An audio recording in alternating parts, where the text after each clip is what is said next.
ओम नमो भगवते वासुदेवाय। पाप मोचनी एकादशी व्रत की कथा। धर्मराज युधिष्ठिर जी कहने लगे कि हे कृष्ण जी, आप हमें चैत्र कृष्ण पक्ष की एकादशी के व्रत की कहानी बतलाइए। इसमें कौन से देवता की पूजा की जाती है और इसकी पूजा विधि क्या है, कृपा करके हमें बतलाइए।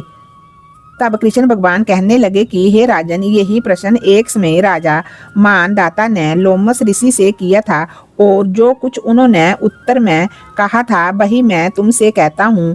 लोमस ऋषि कहने लगे कि हे राजन, इस एकादशी का नाम पाप मोचनी एकादशी है। अब मैं इसकी कथा कहता हूँ, सुनो। प्राचीन समय में कुबेर का चतरथ नाम का एक वन था। उसमें गंधर्वों की कन्याएं किन्नरों के साथ विहार करती थी। वहां अनेक प्रकार के पुष्प खिल रहे थे। उसी वन में अनेक ऋषि तपस्या करते थे। स्वयं इंद्र भी चैत्र और वैशाख मास में देवताओं के साथ वहां आकर के क्रीड़ा किया करते थे। वहीं अपने आश्रम में मेधावी नाम के एक ऋषि भी तपस्या में संलग्न थे। वे शिव के भक्त थे। एक समय मंजू गोसा नाम की अप्सरा ने उनको मोहित करने का विचार किया।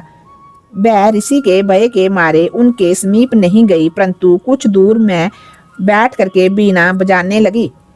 उस समय कामदेव ने भी मेधावी ऋषि को जीतने की चेष्टा की। उन्होंने उस सुंदर अप्सरा के भ्रू को धनुष, कटास को डोरी, नेत्रों को धनुष की लचक, कुंचों को कुरी बना करके मंजू गोसा को सेनापति बनाया। उस समय मेधावी ऋषि भी युवा और हष्ट-पुष्ट थे। साथ ही यज्ञोपवीत और तथा दंड धारण किए हुए ब्रह्म तेज से युक्त थे। मंजू गोसा ऐसे सुंदर ऋषि को देखकर उनकी सुंदरता पर मोहित चूड़ियों और नूपुरों की जनकार तथा नृत्य कला द्वारा हाव भाव दिखाकर मुनि को रिझाने लगी। वहां पर कुछ समय तक तो ये क्रम चलता रहा और अंत में कामदेव ने ऋषि को पराजित कर दिया। फल स्वरूप ऋषि मंजू गोसा के साथ रमन करने लगी और काम के इतने वशीभूत हो गए कि उन्हें दिन तथा रात्रि का कुछ भी विचार नहीं रहा। इस प्रकार बहुत समय बीत गया। तब एक दिन मंजू गोसा कहने लगी कि ऋषि जी, बहुत दिन बीत गए, अब मुझे स्वर्ग जाने की आज्ञा दीजिए। मुनि ने कहा, आज इसी संध्या को तो आई हो, प्रातः काल होने पर चली जाना।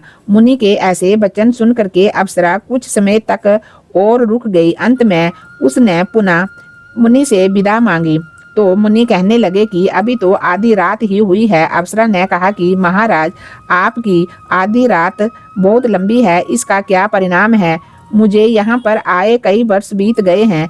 उस अप्सरा की ये बात सुन करके मुनि को समय का ज्ञान हुआ तो विचार करने लगे कि इस अप्सरा के साथ रमन करते हुए उनको 57 वर्ष 9 महीने 3 दिन बीत गए हैं। तब वह उनको काल के समान प्रतीत हुई। अत्यंत क्रोधित होने पर मुनि की आंखों से ज्वाला उत्पन्न होने लगी।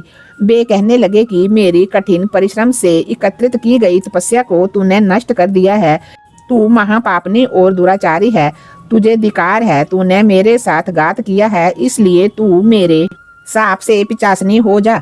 मुनि के साप से मंजू गोसा तत्काल पिचासनी हो गई और भयभीत हो करके मुनि से प्रार्थना करने लगी कि महाराज, इस साप का किस प्रकार निवारण होगा?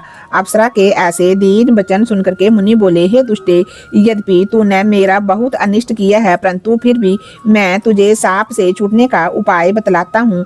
चैत्र मास के कृष्ण पक्ष की एकादशी का नाम पाप मोचनी है और ये सब प्रकार के पापों का नाश करने वाली है।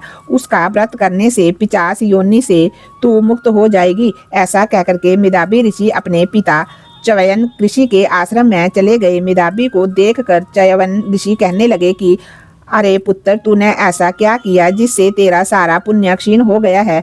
मेधावी कहने लगे कि पिताजी, मैंने अप्सरा के साथ रमन करके घोर पाप किया है।